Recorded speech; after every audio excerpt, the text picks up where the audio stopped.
Welcome student. Today we will study about a lesson from your supplementary reader. The name of the lesson is Bholi.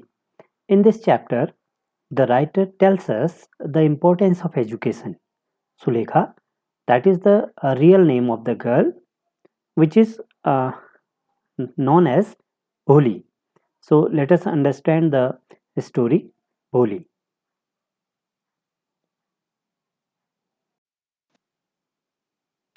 Before discussing the story, let us know about the characters of the chapter.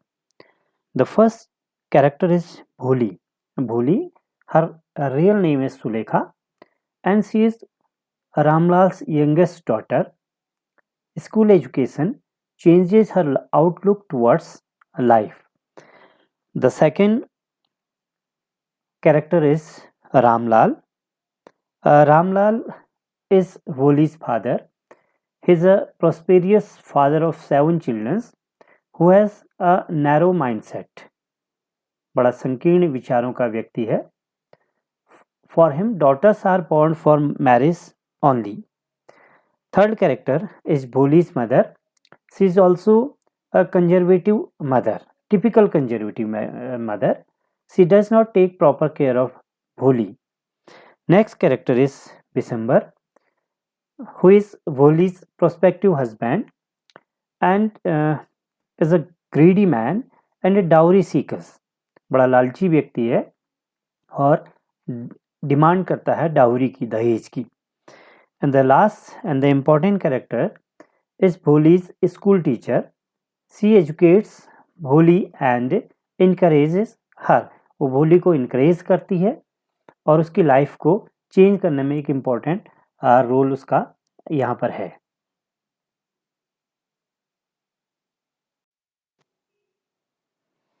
Now let us study the summary of the lesson.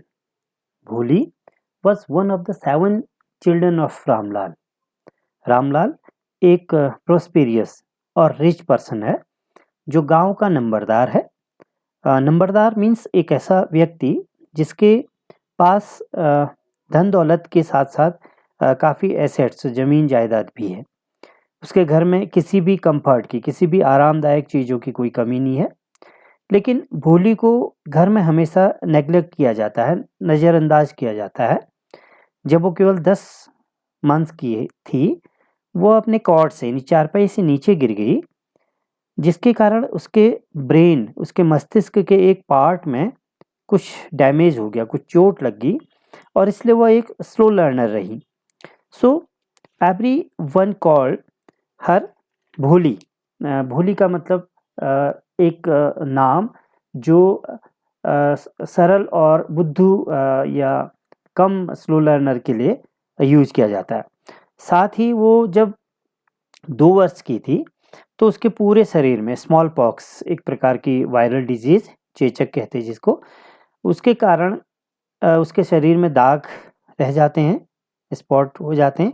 इसलिए उसका पूरा शरीर, वो चेहरा दिखने में सुंदर नहीं रहा. She learn to speak when she was 5 years old. लेकिन वह स्टैमरिंग करती थी, हकलाती थी बोलने में, इसलिए सब लोग उसका मजाक उड़ाते थे, मजाक बनाते थे. और उसके पेरेंट्स के लिए वो एक बर्डन थी, एक बोझ थी. Now the time comes when once the tahsildar came to inaugurate a new primary school in the village. गांव में एक नया प्राइमरी स्कूल होता है, खुलता है, जिसको इनॉग्रेट करने के लिए, जिसका उद्घाटन करने के लिए एक तहसीलदार आते हैं. और he ask Ramlal to send his daughters to school. लेकिन रामलाल कुछ नहीं कहते हैं, और लेकिन उसकी वाइफ इस पर ऑब्जेक्शन करती है. उसका ये मानना होता है कि यदि हम गर्ल्स को स्कूल भेजेंगे तो उसका विवाह, उसकी मैरिज, उसका कैसे होगा. But then she felt that Bholi is ugly and it will be difficult to get her married. इसलिए वो डिसाइड करती है कि भोली को स्कूल भेजा जाए.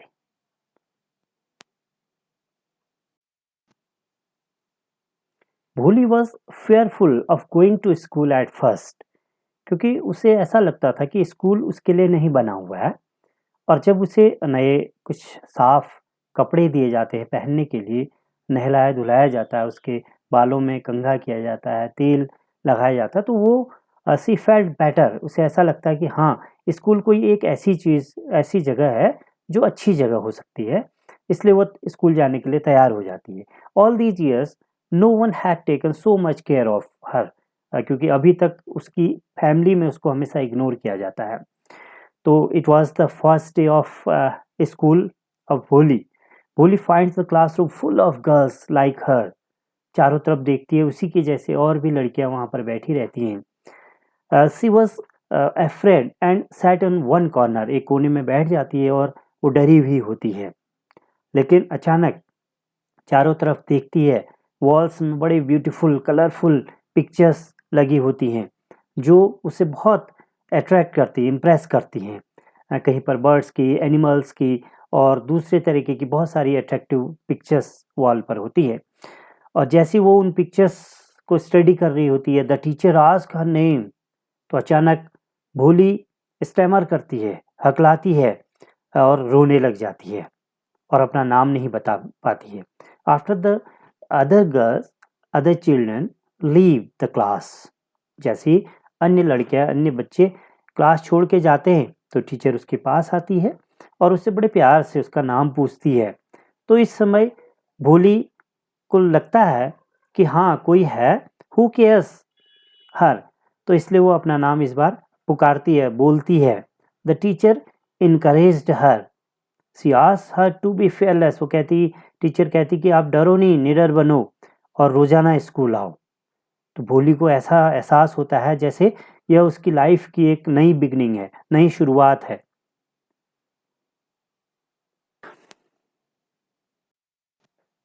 आफ्टर ए फ्यू ईयर, भोली parents get a marriage proposal for her. कुछ समय के बाद, कुछ वर्षों के बाद भोली के पेरेंट्स को एक मैरिज प्रपोजल मिलता है भोली के लिए। But Ramlal is not very happy. Ramlal खुश नहीं था क्योंकि वो जानता था कि the man was a widower with grown up children. वो जो व्यक्ति का, जिस आदमी का यह प्रपोजल था, वह एक सेकंड मैरिज का व्यक्ति था, विडोअर था और जिसके बड़े बड़े बच्चे थे। But his wife was unconcern, क्योंकि वो हमेशा भोली को इग्नोर किया करती थी। She just feel that as Bholi was so ugly that proposal was good for her, क्योंकि उसे पता था कि भोली बहुत सुंदर नहीं है दिखने में, इसलिए यह प्रपोजल अच्छा है उसके लिए। हालांकि उसके फादर यह चाहते थे कि भोली फेल्ट अबाउट द प्रपोजल, कि भोली कैसा महसूस करेगी इस प्रपोजल के बारे में। But her mother refuse to ask Bholi about it, लेकिन उसकी मदर ने भोली को इसके बारे में बताने के लिए मना कर दिया। जब वेडिंग प्लेस में बिशंबर नाथ, जो कि प्रोस्पेक्टिव दूल्हा था, हस्बैंड था, वह आता है और जैसे ही वो भोली के फेस को देखता है तो उसके पूरे फेस में पॉक मार्क्स के ब्लैक स्पॉट थे, तो इसलिए वो तुरंत ही 5000 की डिमांड करता है और वो यह भी थ्रेट देता है, यह धमकी देता है कि यदि उसे 5000 रुपीज़ नहीं मिले तो वो वापस अपनी बारात लेकर के चला जाएगा। Ramlal was afraid of the humiliation, तो इस अपमान के डर से रामलाल बड़ा दुखी होता है, उसकी आंखों में आंसू आ जाती हैं। लेकिन वो भोली के कारण 5000 रुपीज़ बिशंबर नाथ को देता है और बिशंबर जैसे ही गार्लैंड लेकर के, माला लेकर के भोली के गले में डालने के लिए आता है तो भोली उस गार्लैंड को, उस माला को फेंक देती है। She ask her father to take back the money, और कहती है कि वो इस ग्रीडी कोवार्ड व्यक्ति से शादी करने के लिए वो मना कर देती है। एवरीवन गोज अवे, तो हर एक शादी में जो आया व्यक्ति वो वापस चला जाता है। Ramlal ask her what she will do now, तो रामलाल के आगे क्वेश्चन होता है कि अब वो क्या करेगी। तो इतने में भोली बताती है कि वह एज ए टीचर, एक टीचर बन करके उसी स्कूल में बच्चों को पढ़ाएगी जहाँ से उसने अपनी लाइफ स्टार्ट की थी। So in this way her education has change her outlook, तो इस प्रकार एजुकेशन ने, शिक्षा ने भोली के जो पर्सपेक्टिव था, भोली का जो सोचने का नज़रिया था, उसमें बदलाव ला दिया। इस प्रकार यह स्टोरी एक ऐसी लड़की की थी जिसे हमेशा इग्नोर किया जाता था, अंडरएस्टिमेट किया जाता था, जिसने अपनी एजुकेशन के कारण अपनी लाइफ को बर्बाद होने से बचा लिया और एक एग्जाम्पल सेट किया. So that's all about this story.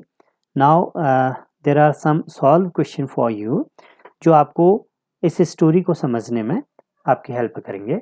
The first question is discuss the role of Bholi's teacher in changing her entire life. Bholi के संपूर्ण जीवन को, एंटायर लाइफ को चेंज करने में उसके टीचर की क्या भूमिका थी उसको डिस्कस करना है.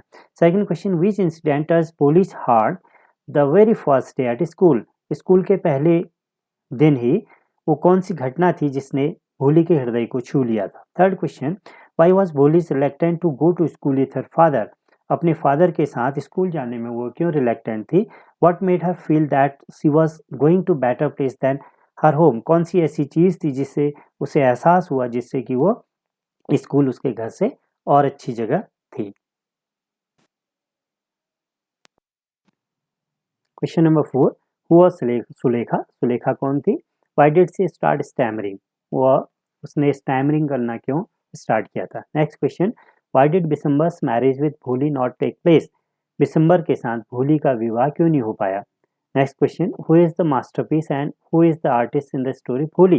भोली कहानी में कौन आर्टिस्ट है, कौन कलाकार है और कौन उसका मास्टरपीस है, यानी कौन सी उसकी रचना है, कृति कौन है. Last question, how did Bholi's teacher play an important role. Bholi के टीचर ने कैसे एक इम्पॉर्टेंट रोल निभाया in changing the course of her life, उसके जीवन को में बदलाव लाने के लिए.